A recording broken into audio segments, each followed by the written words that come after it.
बोलिए सद्गुरुदेव परम पूज्य संत श्री राधे राधे महाराज की जय। भगवान श्री राधा कृष्ण रत्नदोडी सुवर्ण सिंहासनावर विराजमान आहेत. भगवान श्री रामचंद्र, लक्ष्मण आणि सीता आपल्या आसनावरती विराजमान आहेत. सर्व देवता आपापल्या आसनावरती विराजमान आहेत. श्रोतागण आपापल्या आसनावरती स्थानापन्न आहेत आणि गोपी अतिशय प्रेमाने शारदा स्तवन करतात.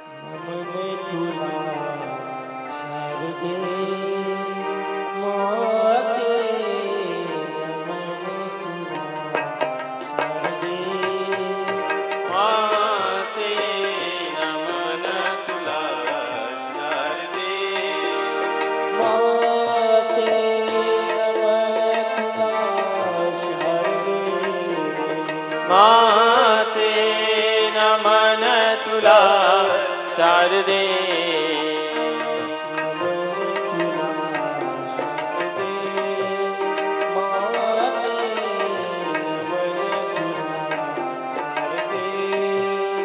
माते नमन तुला शारदे, माते नमन तुला शारदे.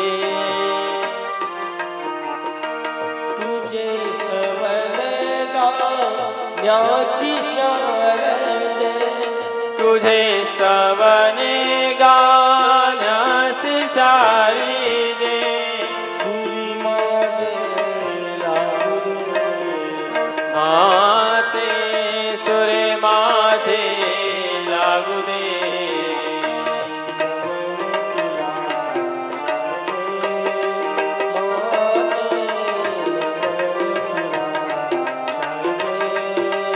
माते नमन तुला शारदे, माते नमन तुला शारदे. कला गुणांची तुझी देवता, कला गुणांची तूच देवता, देवी असमसिनी तू देवी हस्त मम श्री तू आता. नमन तुला शारदे, माते नमन तुला शारदे, माते नमन तुला शारदे, माते नमन तुला शारदे.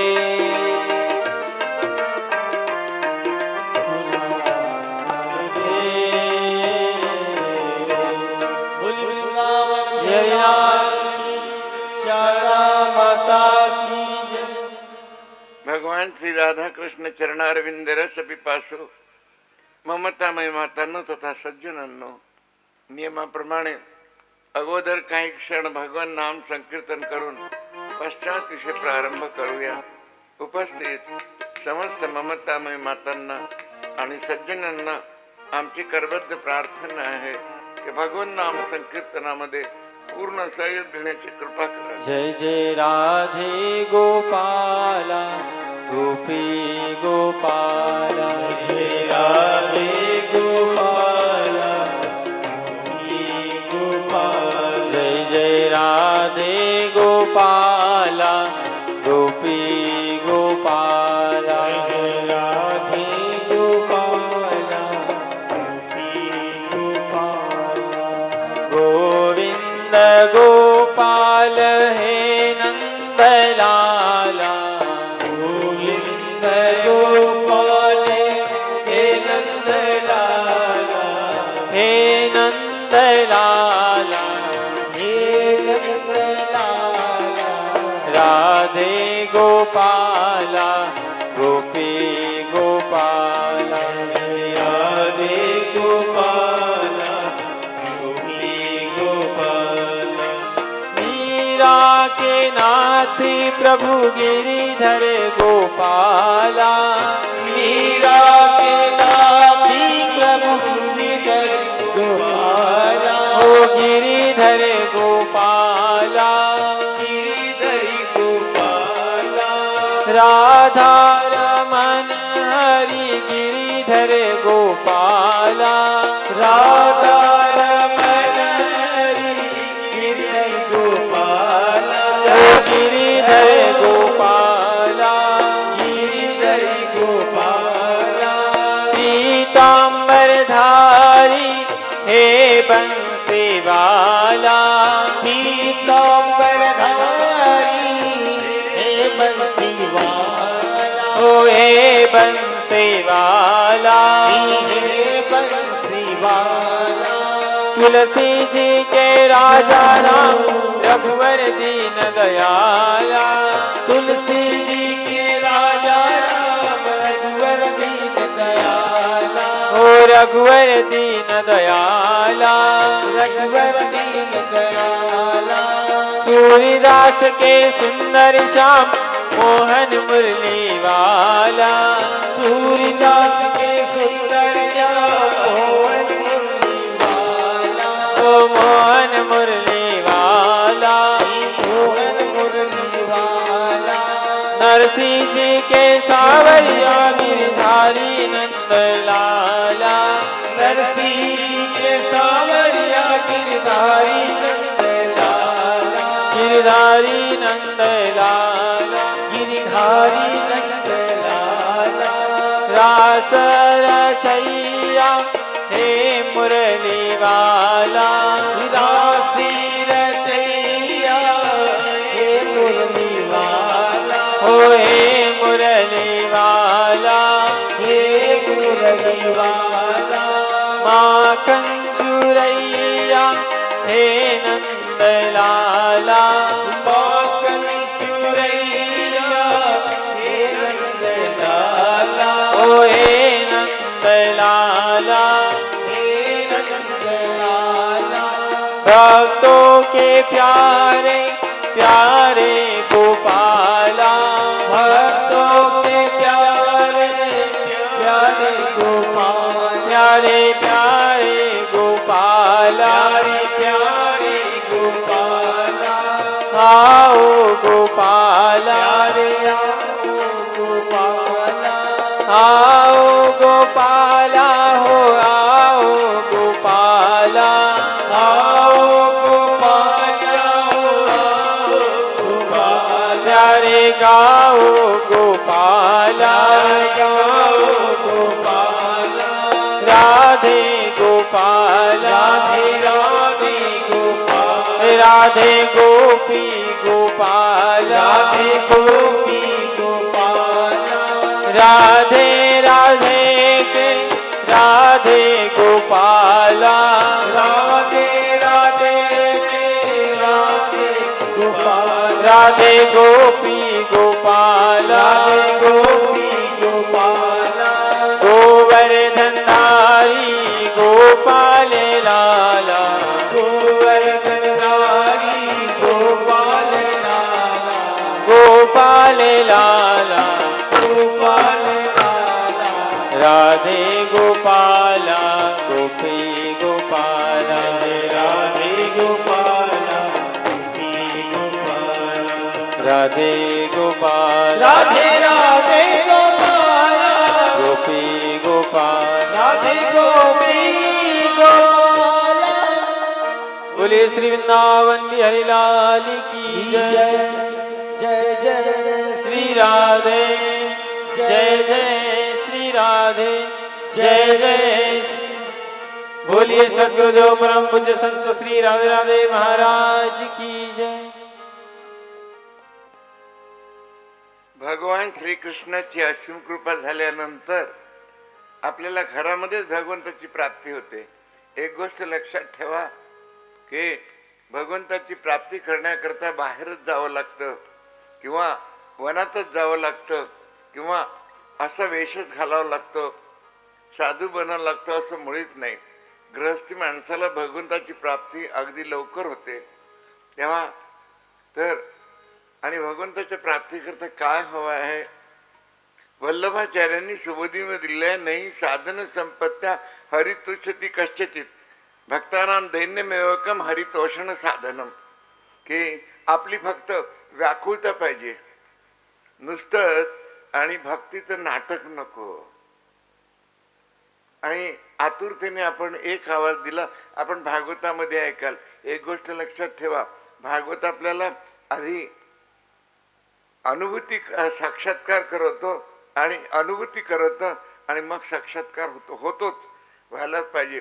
सुखदेवजी महाराजांची भागवतामध्ये ग्वाही आहे. काल आपण ऐकलं, त्यांनी काय सांगितलं, राजा माझ्याजवळ जे काही आहे मी तुला द्यायला आलो आहे आणि तो मी तुला 7 दिवसामध्ये श्रीकृष्णाचं दर्शन करून देईल. इतक्या आणि आत्मीयतेने त्यांनी सांगितलं आणि यांनी सांगितलं की दर्शन, आणि प्रत्येकाला दर्शन होते. आपण जगामध्ये एवढंच करता आलेले आहोत की आपल्याला भगवंताचं दर्शन झालं पाहिजे. भगवंतानीच आपल्याला जगामध्ये आणलं, तोच घेऊन जाईल. पण या मायेच्या फेऱ्यामध्ये आपण अडकून गेलो आणि आपल्याला असं वाटते की मी जे करतो तेच चांगलं आहे, दुसरा करतो ते वाईट आहे. एक लक्षात ठेवा, सगळे पंथ एक आहेत, सगळे गुरु एक आहेत. काय गुरु तत्वच एक आहे आणि शरीर भिन्न भिन्न असतील पण गुरु एक आहे. वेद सांगतात तद्विज्ञानार्थम सगुरुन अधिगच्छ स्तोत्री समित पाणी श्रोत्रियम ब्रह्मनिष्ठम. ही गुरुची व्याख्या, गुरुचा प्रसंग येईल तेव्हा आणखी याच्यावरती विवरण टाकू.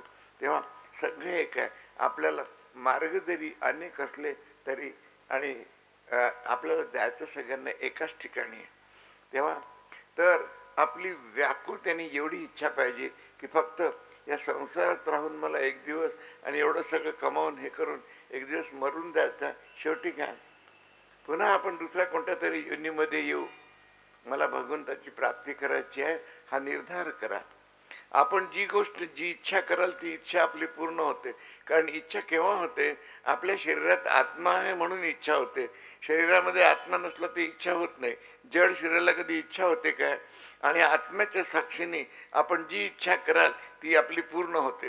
गीतेमध्ये भगवंतांनी स्पष्टपणे सांगून दिलेलं आहे, ये यथा माम प्रपद्यन्ते तास ते भजाम्यहम्. जो जी इच्छा करेल ती इच्छा सात्विक करा, द्वेषाची इच्छा करू नका की मला आणि कोणाबरोबर आहे आपला द्वेष नका ठेवू. सर्व, कारण वेद सांगतात सर्वम खल्विदम ब्रह्म. ज्या ठिकाणी तुम्ही आज आपण बघाल दुपारी की खांबामधनं देखील 7 वर्षाचे प्रल्हाद नरसिंहाला बाहेर काढतील. का नरसिंह जाऊन बसले तिथे? आधी नाही बसले. आपण कोणत्याही ठिकाणी कोणत्याही वेळेला कशाही स्थितीमध्ये आणि भगवंताची प्राप्ती सहज करू शकता हे भागवत आपल्याला सांगते. तेव्हा काल आपण बघितलं की देवहूती राजकन्या असून देखील देवहूतीची काय इच्छा होती की एका संताबरोबर संलग्न व्हावं, त्यांच्याद्वारे मला एक पुत्र व्हावा. म्हणजे बघा, संसार करू नये अशी इच्छा नव्हती. संसार करून भगवंताची प्राप्ती लवकर, आणि त्याच्यासाठीच व्यासांनी भागवत लिहिलं. गोपी संसारी होत्या. गोपी आपलं काम सोडत नव्हत्या, धाम सोडत नव्हत्या, कुठे जात नव्हत्या, पण श्रीकृष्णाशी संलग्न झालेल्या होत्या. उद्धवाच्या प्रसंगामध्ये आपण ऐकाल की उद्धव ज्ञानी, देवगुरु बृहस्पतीचे शिष्य आणि ज्यांनी नीतिशास्त्राचं अध्ययन केलेलं आहे. किती जटिल आहे नीतिशास्त्र म्हणजे. एवढं असून देखील आणि श्रीकृष्ण त्यांच्यापासून दूर जवळ होते. उद्धव आणि श्रीकृष्णाचं नातं होतं, सख्खे चुलत भाऊ होते. वंशावळी येईल तेव्हा आपल्याला हे नातं सांगू आम्ही. इतकं असून देखील उद्धव ओळखू शकले नाही श्रीकृष्णाला. म्हणून श्रीकृष्णाला उद्धवाला वृंदावनामध्ये पाठवावं लागलं. पुढे प्रसंग येईल तेव्हा देवहूतीला राजकन्या असून देखील असं वाटलं की यांच्याद्वारे मला एक पुत्र व्हावा आणि त्यांनी माझ्या जीवनाचं कल्याण करावं. बघा, संसार झाला देवहूतीचा आणि मुलं झाली, 9 मुली झाल्या, 1 मुलगा झाला आणि शेवटी देवहूतीला भगवंताची प्राप्ती झाली. प्रत्यक्ष परमेश्वरच तिचा पुत्र होऊन आला. तर आपली आतुरता फक्त वाढायला पाहिजे. देवहूतीची सिद्धी तृतीय स्कंदाच्या शेवटी सांगून हा तृतीय स्कंद संपूर्ण केला. बोलिये वृंदावन बिहारी लाल की. आणि चतुर्थ स्कंदाला सुरुवात करतात. थोडस भगवंताचं गुणगान करूया. ओ बंधु रे से शेगावीचे गजानन महाराज चला चला जाऊ दर्शन संतांचे घेऊ चला चला जाऊ दर्शन संतांचे घेऊ बंधू रे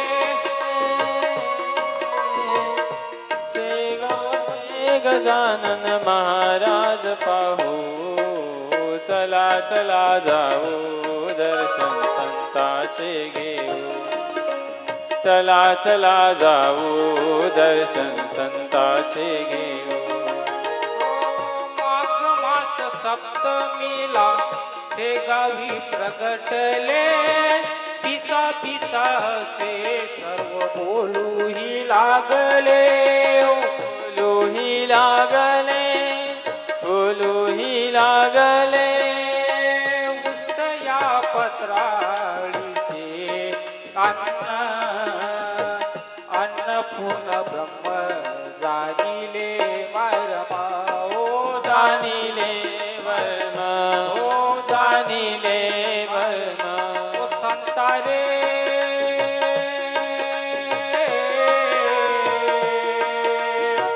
पंकटलाला घरचे लागले राहू चला चला जाऊ दर्शन संतांचे घेऊ चला चला जाऊ दर्शन संतांचे घेऊ चमत्कार दाखविला भक्त जनाला बिना विस्तवाने पेटविले चिलमिला पेटविले चिलमिला पेटविले चिलमिला भक्त बापुना गाविला पांडुरंग गजानन बोले या भजनी रंग ओ भजनी रंग ओ भजनी रंग भक्तारे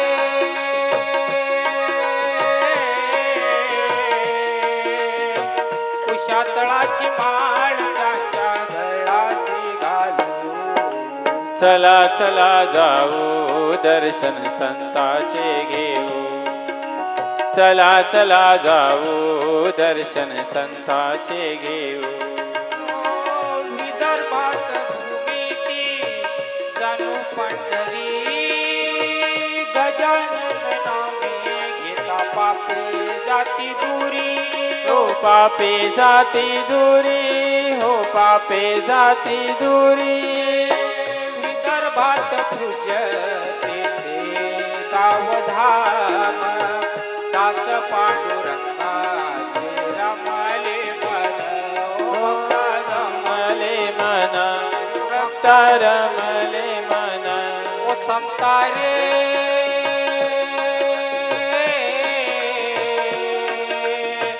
दिन दुबळ्याचा नको अंतरे पाहू चला चला जाऊ दर्शन संतांचे घेऊ चला चला जाऊ दर्शन संतांचे घेऊ चला चला जाऊ दर्शन संतांचे घेऊ चला चला जाऊ दर्शन संतांचे घेऊ बोली वृंदावन बिहारी लाल की जय चतुर्थ स्कंदाला सुरुवात होते. या चतुर्थ स्कंदामध्ये 4 प्रकरण आहेत. धर्म, अर्थ, काम आणि मोक्ष या 4 पुरुषार्थ म्हटलेला आहे. भागवताची लक्षणं आपण काल ऐकली. दुसऱ्या स्कंदाच्या 10व्या अध्यायामध्ये 10 लक्षणं आहेत. सर्ग, विसर्ग, स्थान, पोषण, उती, मन्वंतर, ईशानुकथा, निरोध, मुक्ती आणि आश्रय. आणि तृतीय स्कंदाच्या लीला सर्गलीला होत्या, ह्या विसर्ग लीला आहेत. यामध्ये 4 प्रकरण आहेत. धर्म, अर्थ, काम आणि मोक्ष याला 4ला पुरुषार्थ म्हटलेला आहे. का हो? धर्म पुरुषार्थ आहे, एकदम बरोबर.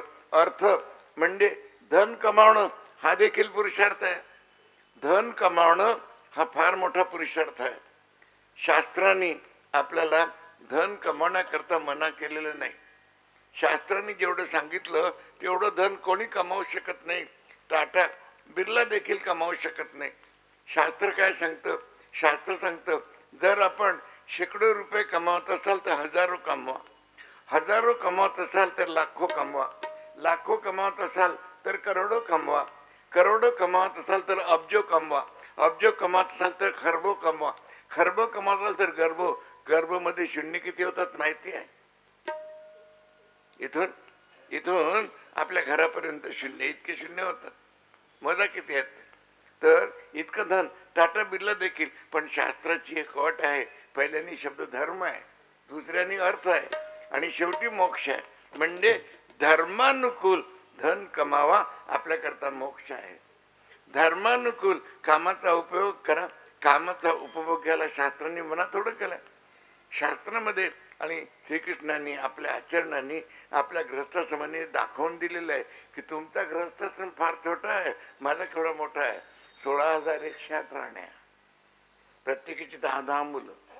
एवढा मोठा गृहस्थाश्रम असून देखील मी गृहस्थाश्रमामध्ये कसं राहतो याचं आचरण करा तुम्ही. तेव्हा आणि म्हणा वनात गेल्यानंतर काय होते हे देखील भागवत आपल्याला सांगेल, आजच्याच प्रसंगामध्ये सांगेल आणि सकाळच्या प्रसंगामध्ये सांगेल. आणि घरात राहून देखील किती सहज भगवंताची प्राप्ती होते हे देखील भागवत आपल्याला सांगेल. तर धर्म, अर्थ, काम आणि मोक्ष हे 4 प्रकरण आहेत. यात धर्म प्रकरणाचे अध्याय 7 आहेत, अर्थ प्रकरणाचे अध्याय 5 आहेत. 7 आणि 5 12 झाले. आणि काम प्रकरणाचे अध्याय 11 आहेत. 12 आणि 11 23 झाले. आणि मोक्ष प्रकरणाचे अध्याय 8 आहेत. 23 आणि 8 31 झाले. 31 अध्यायांचा हा 4था स्कंद आहे. तृतीय स्कंदाच्या शेवटी आपण कर्दम आणि देवहूती यांच्या आणि मुलांबद्दल मुलीबद्दल. यांना मुली किती होत्या? 9 मुली होत्या. 9 मुलींचं नाव एखादं आठवते आपल्याला? कला, अनुसया, श्रद्धा, आयुर्भू, गती, क्रिया, ख्याती, अरुंधती आणि शांती. यांचं लग्न कोणाबरोबर झालं होतं? कलाचं लग्न मरीची बरोबर झालं आणि अनुसयाचं लग्न अत्री बरोबर झालं. श्रद्धाचं लग्न अंगिरा बरोबर झालं. हयुर्भू, गती, क्रिया यांचं लग्न पुलस्त्य, पुला आणि क्रतू यांच्याबरोबर झालं. ख्यातीचं लग्न भृगु ऋषी बरोबर झालं. अरुंधतीचं लग्न वशिष्ठांच्या बरोबर झालं आणि शांतीचं लग्न अथर्वाबरोबर झालं. कला आणि मरीची यांना 2 मुलं होती, पौर्णिमा आणि कश्यप त्यांचं नाव. आणि दुसरी जी मुलगी होती अनुसया, जिचं अत्रींच्या बरोबर लग्न झालं होतं. अनुसयेच्या घरी ब्रह्मा, विष्णू, महेश हे बालक होऊन आले होते. राजा परीक्षितांनी प्रश्न विचारला की महाराज, ब्रह्मा, विष्णू, महेश बालक काय म्हणून झाले? बघा पतिव्रतेमध्ये शक्ती किती असते ते बघा. ते बालक होऊन आले, ते का बरं बालक झाले?